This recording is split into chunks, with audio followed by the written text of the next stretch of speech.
Welcome, everyone, to the Passionate Pack Rat. Well, as we slip into 2025 in a day or two, I thought this would be a great opportunity to display this map of the world from 1915. This is from the Atlas of Canada, 1915, published in 1915. And I'll be doing a video. This is a very condensed atlas. This is the second atlas that the Department of the Interior had published. The first one was in 1906. You know, back in the late 80s, 1980s that is, REM from Athens, Georgia, came out with the song "It's the End of the World as We Know It." And how true. And this map really displays that. What was going on in 1915?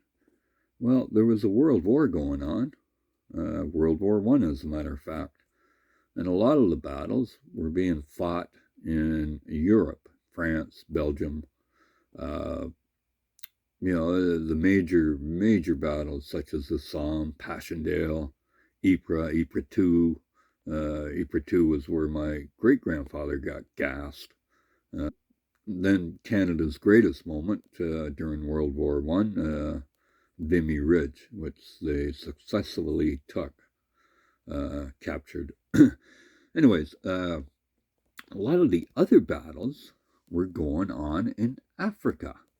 And why was that? Well, because of colonialism. All the countries, all the colonial rulers of the world, England and Germany and you can see France, Belgian Congo, British East Africa, German East Africa, Italy was in there.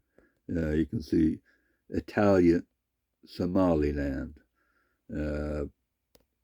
And of course, this would all change, not directly after this First World War, but some of these countries didn't gain independence until the 1960s, such as the French and Belgian Congo, which are now the Republic of Congo, I think the Democratic Republic.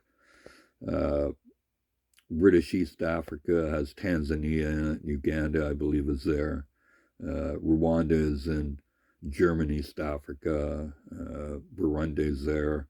Tanzania is in both British and German East Africa. Indonesia, Sumatra, Java, Borneo, all these countries all these islands were occupied by the British, the Germans, the Japanese. The Portuguese were in there. You go over to French Indochina, which was Vietnam, Cambodia, Laos, Siam, which is now Thailand, Russia. Petrograd used to be called St. Petersburg, which was the capital for many years of Russia. It's now called Leningrad. They changed that in the 1920s. Or you see to the east there, Vologda. Vologda was changed to Stalingrad in the 1920s. And of course, they saw a lot of action in the Second World War in these cities. And it's funny because I was reading that for 10 days of the year, they want to change Vologda to Stalingrad to honor his, tyranny. I'm not sure why. So in high school, I was a terrible student. And I'm sure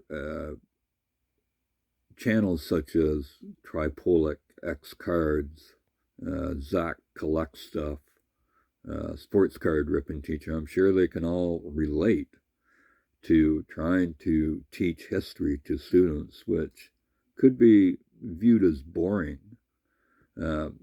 Like I was saying, I was a terrible student, but I was fascinated by history, just fascinated, even as a kid. So I started reading a lot of books. When I was a very young teen, I started reading Russian authors: Tolstoy, Pasternak, Solzhenitsyn, Gulag Archipelago, um, and definite eye openers. So a lot of the history that I gleaned came from books and from music. Music such as artists like Al Stewart, who probably was the most prolific uh, musician to write about historical events. This is from the album Past, Present, and Future. Great album. Um, but he was the one who turned me on to Nostradamus back in 1974 when I bought this album. And so when I learned of Nostradamus from Mr. Stewart, I went out and bought a French translation, a book. Nostradamus was French, and bought a French translation of his visions. And this guy saw a lot. He predicted a lot, hundreds of years after he died. This album is just a great album. The Last Day of June, 1934.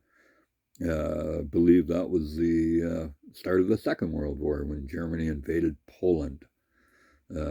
Rose to Moscow about a Russian soldier getting captured and then getting released, then getting sent to the Gulag after joining the Russian forces again. Another album that I absolutely love for historic reference is Time Passages, again by Al Stewart, such as Life in Dark Water, about subterranean life in a submarine. A Man for All Seasons, about the human frailty. And he names a couple historical figures, Thomas More, sitting in the Tower of London, people like that. The Palace of Versailles, wonderful song. He paints the music and lyrics, paints the desperation of the times during the French Revolution and how empty the Palace of Versailles was. If you're looking to chill, though, just wonderful, wonderful song. End of the Day. It isn't historic. It's about relationships. Beautiful acoustic guitar for the first minute and a half.